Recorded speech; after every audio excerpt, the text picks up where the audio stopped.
दोस्तों, लोहे की तरह मजबूत रहने वाली मैं मंजू विश्वकर्मा आज 40 साल की एज में भी मुझे अपना लक्ष्य पता नहीं है कि मेरा फोकस किस चीज पे है।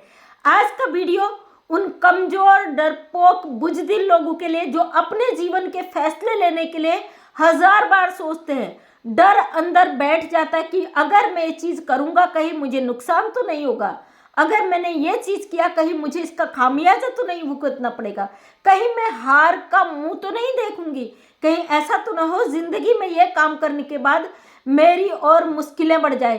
कुछ ऐसे ही लोगों का जिनके अंदर डर होता है, कमजोर होते हैं, वो अपने फैसले लेने में कामयाब होते हैं। आज का वीडियो उन लोगों के लिए मैं अपने जीवन की कुछ चीजें यहाँ पे शेयर करने वाली हूँ और आपको बताने वाली हूँ। अगर देखा जाए ना, बचपन में मुझसे ज्यादा डरपोक कोई भी नहीं था। आज मुझे आप जितना स्ट्रांगली यहाँ पे देखते हो, बिल्कुल सटीक तरीके से, वैसी मैं पहले बचपन में बिल्कुल भी नहीं थी।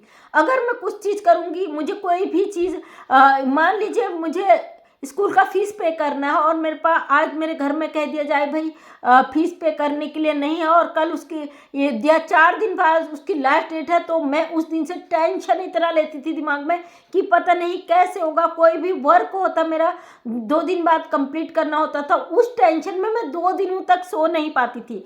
इतनी कमजोर थी कि कोई भी चीज करने से पहले मुझे 1000 बार सोचना पड़ता था और जो काम पूरा हो भी जाता उसको पूरा करने के लिए मुझे अपना दिमाग पूरी तरीके से दिमाग का दही बन जाता था। आज मैं अपने ही जीवन की कुछ ऐसी चीजें आपसे शेयर करती हूँ कि आप लोग अगर जिंदगी में इस तरीके के सिचुएशन से गुजरते हैं, आप कोई भी काम करने से पहले डरते हैं, तो आपको ये सब चीजों से बाहर निकालेगा ये वीडियो। क्योंकि बचपन में मेरे साथ एक जो घटना घटित हुई, मैंने अपने किसी वीडियो में बताया भी है कि मैंने एक लड़की का सर फोड़ दिया था जब मैं 7वीं क्लास में पढ़ती थी। और मेरी ये बहुत गंदी आदत कहें, अच्छी आदत इसे कहें आप, एक ही चीज़ थी, मुझे लगता था कि मैं गलत नहीं हूँ तो मुझे गलत चीज़ को एक्सेप्ट नहीं करना है। ये इसको मेरी जिद समझिए, मेरी कमजोरी समझिए या कुछ भी आप समझिए। सामने वाला अगर किसी चीज़ को मुझे करने को बोलेगा और मुझे लगता था ये चीज़ गलत है, उसे मैं किसी हालत में एक्सेप्ट नहीं करती थी। यानी कि मैं अपना सेल्फ रिस्पेक्ट को किसी भी हालत पे नहीं डुबो सकती थी। ये मेरी बहुत बड़ी, इसको अच्छाई कहें आप बुराई कहें, वो चीज़ रही है मेरे साथ। बचपन में एक मैंने बताया था कि मैं किसी से ज़्यादा नहीं बोलती थी, ज़्यादा मेरा किसी ना, आज तक भी मेरे कोई ऐसे खास दोस्त नहीं है जो मेरे करीबी हो। एक और दो है लेकिन वो मेरे ही जैसे हैं, मेरे लिए दिन रात मरने को तैयार और मैं उनके लिए कुछ भी करने को तैयार। लेकिन ज़्यादा मैंने इतना भीड़ नहीं पाल रखा है कि मैं अपना टाइम बर्बाद करूं। और मेरे साथ भी क्लास में ऐसी हुआ करता था, क्योंकि मैं पढ़ाई में अच्छी थी, हर चीज़ में अव्वल थी, लोग मजाक बनाते थे और लोगों को लगता था भाई ये तो फालतू का दिमाग वो करती। लेकिन मेरा एक लक्ष्य था कि मुझे ये चीज़ करनी है तो करनी है। उससे पहले मैं बड़ा घबराती थी कि मैं कर पाऊंगी या नहीं कर पाऊंगी, लेकिन फाइनली मुझे वहाँ पे कामयाबी मिलती थी। लेकिन उससे पहले जो मेरा डर होता था, वो डर मेरा बहुत ज़्यादा रहता था। और ऐसा ही 7वीं क्लास में गई, मुझे रोज़ जब टॉर्चर किया जाता था एक लड़की के द्वारा, कभी चटाइयाँ खींच ली जाती थी। उस समय हम सरकारी स्कूल में पढ़ते थे। एक दिन गुस्से में मैंने उसका सर फोड़ दिया। फिर बड़ा हंगामा कटा, उसके पेरेंट्स आए, उन्होंने कहा भैया ये लड़की तो बड़ी सनकी सा है, को ऐसे स्कूल से निकालो या तो हम अपनी बच्ची को निकालते। मेरे पापा जी को बुलाया गया, मेरे पापा जी ने साफ मना कर दिया, भाई ये बड़ी जिद्दी है, अगर इसने किसी का सर फोड़ा तो उसके पीछे बहुत बड़ा कारण होगा, मैं इस लड़की के लिए कुछ नहीं कह सकता हूँ। तो फाइनली क्योंकि स्कूल की अच्छी लड़की थी, मुझे निकाल सकते नहीं थे, स्कूल का नाम उस समय खराब हो जाता था अगर अच्छे बच्चों को निकाल दिया जाए, तो मुझे नहीं निकाला गया। और वहीं से मेरी एक जिद मुझे लगातार मेरी कमजोरियों को हटाती गई और मुझे मजबूत बनाती गई। और आप लोगों के लिए एक यहाँ पे मैं कुछ चीज़ें रखने वाली हूँ। अगर आपके अंदर डर, कमजोरी, घबराहट है तो अपने लक्ष्य पे फोकस करें।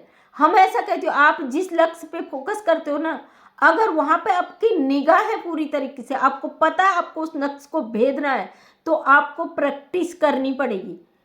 ऐसे ही नहीं मिल जाती कामयाब है। जो बड़े बड़े लोग हैं, जिनके नामी लोग हैं, जो बहुत ज़्यादा हो, उनकी जीवनी को आप पढ़िए। हम कहते ना किसी को देख के, अरे कल तक तो ये मजदूर था, आज ये इतना बड़ा रईस ज़्यादा कैसे बन गया।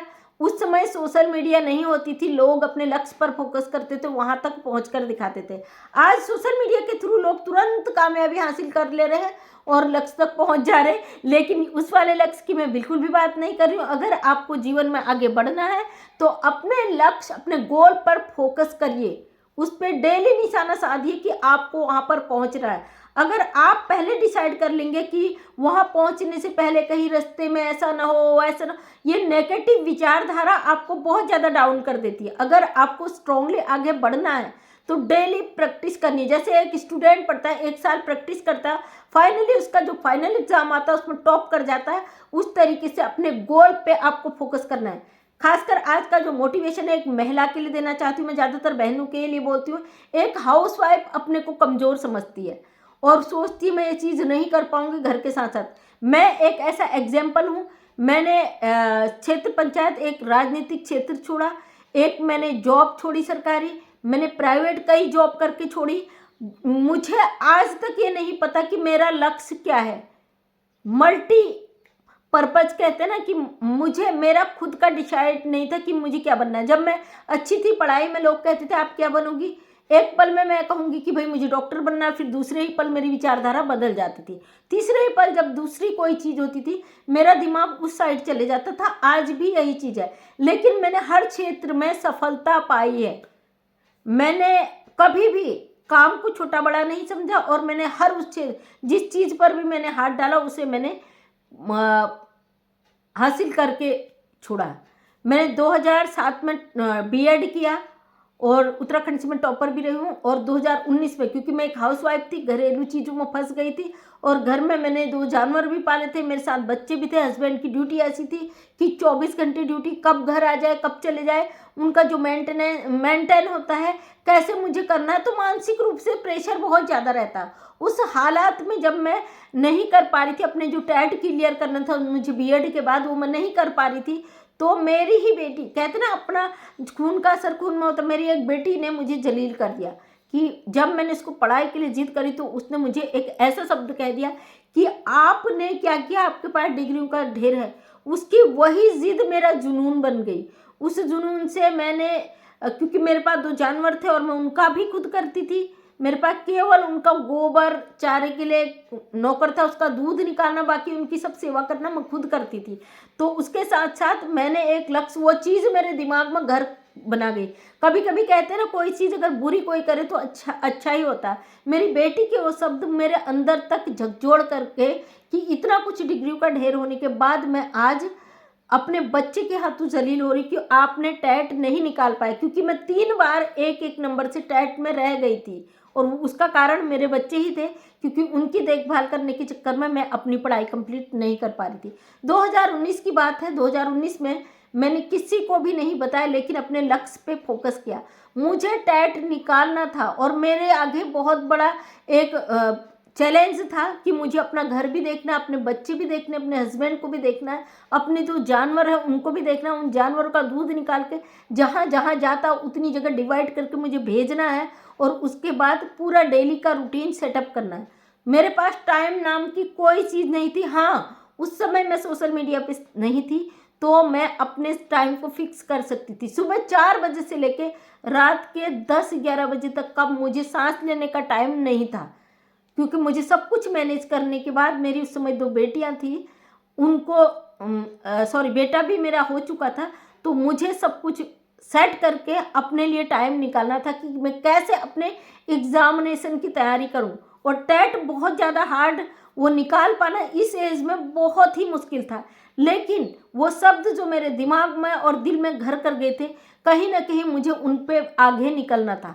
मैंने अपना, मेरा एक कमरा था, उसके बाद जब मेरे बच्चे सो जाते थे, मेरे पास टाइम था 11 बजे के बाद, तो मैंने अपने जीवन के 11 से 2 बजे का टाइम अपना पढ़ाई के लिए सेट कर लिया था कि मुझे 11 से 2 बजे तक ये अपना ये सिलेबस कंप्लीट करना है, क्योंकि 2 महीने के बाद मेरे एग्ज़ाम शुरू होने थे और उसमें 2 पेपर होते हैं। दोनों पेपर में अगर मैं क्लियर नहीं कर पाऊँ तो मेरा फिर जैसे 1 नंबर से रुक जाता था, तो मुझे इतना तो क्लियर हो चुका था कि मैं निकाल सकती थी।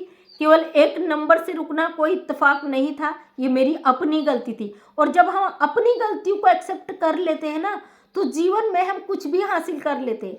इसीलिए मैं सबसे कहती हूँ, अगर आप किसी चीज़ में विफल हो रहे हो, दूसरों को दोष देने के बजाय, अपनी किस्मत को दोष देने के बजाय, आप अपनी कमियों को ढूंढिए कि आप कहाँ पर रुक रहे हो, आप किस कारण से रुक रहे हो। मेरा वो रुकना मुझे बहुत खला। मैंने रात भर एनालिसिस करा कि आखिर मैं 3 बार 1 नंबर से कैसे रुक गई। मुझे मेरी गलतियां दिखी कि मैं गलत थी, मैं ये चीज़ नहीं कर पाई तो मैं गलत थी। मैंने फोकस किया, 11 से 2 बजे का शेड्यूल बनाया अपना, और मैंने मेरा जितना जो मेरा रूम था उस रूम को मैं दिन में बंद कर दी थी। कोई भी उस रूम में नहीं आ पाता था। जो मेरा सरकारी क्वार्टर थे, वहाँ पे 3 कमरे थे, उस रूम के अंदर कोई नहीं आता था, किसी को नहीं पता था कि इस रूम में क्या होता। उस रूम में मैंने जितने चार्ट थे, बड़े बड़े पेपर, उसमें सारे जो मेन क्वेश्चन थे, छोटे छोटे टिक मार वाले आते हैं, तो वो क्वेश्चनों को मैंने लिख कर दीवारों में चिपका दिया। और सुबह जब मैं उठती तो मैं उठकर 5-10 मिनट उन क्वेश्चनों को डेली रिवाइज करती थी। डेली का मैंने रूटीन बना लिया था। 11 से 2 बजे तक उसको रात में पढ़ती थी, और उसके बाद सुबह उठकर उसको रिवाइज करती थी। धीरे धीरे मेरा जो लेवल था आगे, बहुत आगे बढ़ा। फाइनली 2019 में वो दिन आया कि मैं टेट क्लियर कर चुकी थी। और मेरे लिए, मतलब मेरे जीवन की सबसे बड़ी खुशी मैं उससे कहूँगी कि मेरे बच्चों को मैं ये सवाल नहीं उठने दिया कि आपने क्या किया। जब रिजल्ट आया तो मुझे, मेरा भी था, मेरे हस्बैंड का था, वो तो हमेशा आ ही जाते थे क्योंकि वो भी अच्छे थे पढ़ाई में, और उनका ड्यूटी के अलावा कुछ वो नहीं था, तो वो तैयारी भी कर रहे थे। और उस समय जब मेरा रिजल्ट आया तो पहली बार मैं उनसे 2 नंबरों से आगे थी। मुझे यकीन नहीं हुआ। सुबह जब उन्होंने नेट पर देखा, वो मुस्कुराए, उन्होंने कहा अरे ऐसे कैसे हो गया, आप तो पास हो गई। तो मुझे भी वो हुआ, लेकिन मुझे अंदर से कॉन्फिडेंट था, भाई मैंने मेहनत की है। तो जब वो नेट से रिजल्ट निकाल कर लाए, देखा उसमें उनसे 2 नंबर मेरे ज़्यादा थे। मेरे जीवन का वो बहुत ही बड़ा अचीवमेंट था। बहुत एक ऐसा था कि मेरे लिए जीवन जीत लेना, जंग जीत लेना, सब कुछ मैं जीत चुकी थी। और ज़िंदगी में तब से आज तक मैंने अपना एक लक्ष्य डिसाइड किया, अगर मुझे कोई चीज़ पानी है तो मुझे ना तो किसी से मांगनी है, न किसी से छीनना है। मुझे खुद अपनी मेहनत के दम पर वहाँ पे पहुँचना, उसको छीन लेना है, पा लेना है, उसको अपना लेना है। तो मेरे जीवन का लक्ष्य, आज भी मैं उस चीज़ को फॉलो करती हूँ।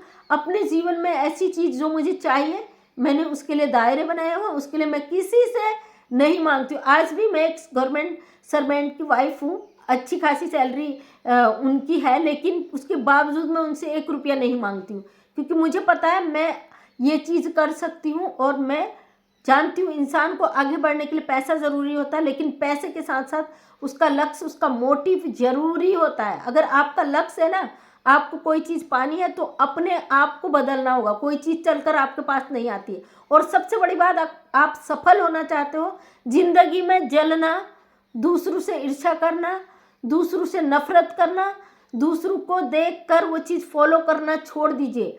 अकेले रहिए, एकांत में रहिए, खुद से बात करिए, अपनी जज खुद बनिए। चाहे सोशल मीडिया हो या कोई भी प्लेटफॉर्म हो, मैं कभी भी किसी की गलत चीज़ों को दिमाग में नहीं रखती हूँ, क्योंकि ये चीज़ें जो होती है हमें गंदगी की तरफ धकेलती है, हमारे लक्ष्य को हमें पाने से रोक देती है। इसलिए अपने आप को अकेले रखिए। ज़िंदगी में इतने दोस्त मत बनाइए कि आपको 10 राय दे 10 दोस्त, तो आप उन 10 उलझनों में उलझ कर रह जाए। एक दोस्त चुनिए जो आपको, आपकी बात, आपके लक्ष्य की तरफ ले जाता हो। जितने लोगों के संपर्क में जाओगे उतना ज़्यादा आपका दिमाग गड़बड़ हो जाएगा। इसलिए अकेला रहना सीखिए, खुद के जज बनिए, खुद के वकील बनिए, खुद के फैसले लीजिए, और अपने सपनों को आप पा सकते हो। उसका जीता जागता एग्जाम्पल मैं हूँ। मैं एक गरीब परिवार की थी शादी से पहले, लेकिन अपने लक्ष्य से मैंने राजनीति में क्षेत्र पंचायत बनी।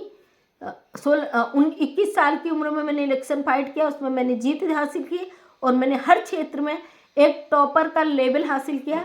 लेकिन मुझे ये पता नहीं था कि मेरा जो सपना है वो क्या है, मुझे आज भी नहीं पता। लेकिन मुझे मैंने इतनी सब कुछ करने के बाद, नौकरी करने के बाद, नौकरी छोड़ने के बाद, फिर भी मुझे नहीं पता था आखिर मेरा लक्ष्य क्या। मुझे एक अशांति सी मन में होती थी। आज सोशल फील्ड पे हूँ, एक सामाजिक क्षेत्र पे काम कर रही हूँ, बहुत बड़े लेवल पे, बिना 1 रुपया लिए।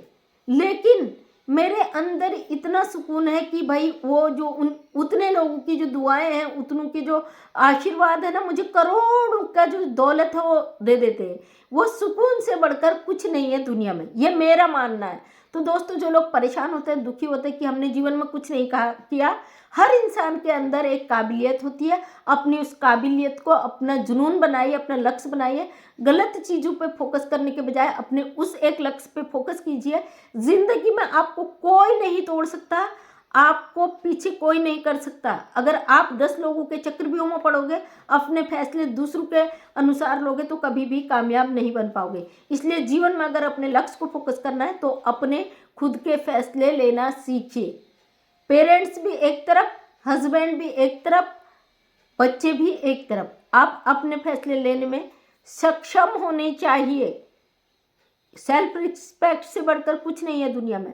अगर आपका आत्मसम्मान है तो सब कुछ है। उसको आप कैसे सजो कर रख सकते हैं, ये सिर्फ आपके अपने हाथों में है। तो थैंक यू सो मच। मेरे जीवन की ऐसी बहुत सारी कहानियां हैं, बहुत सारी घटनाएं हैं जो आप, अगर आप कहोगे तो मैं ज़रूर शेयर करूंगी, क्योंकि मैं पहले इसी तरीके की वीडियो डालती थी। बीच में जो हमारे देश, हमारे समाज के बीच मुद्दे आ जाते हैं तो उन पर बात करना भी ज़रूरी हो जाता है।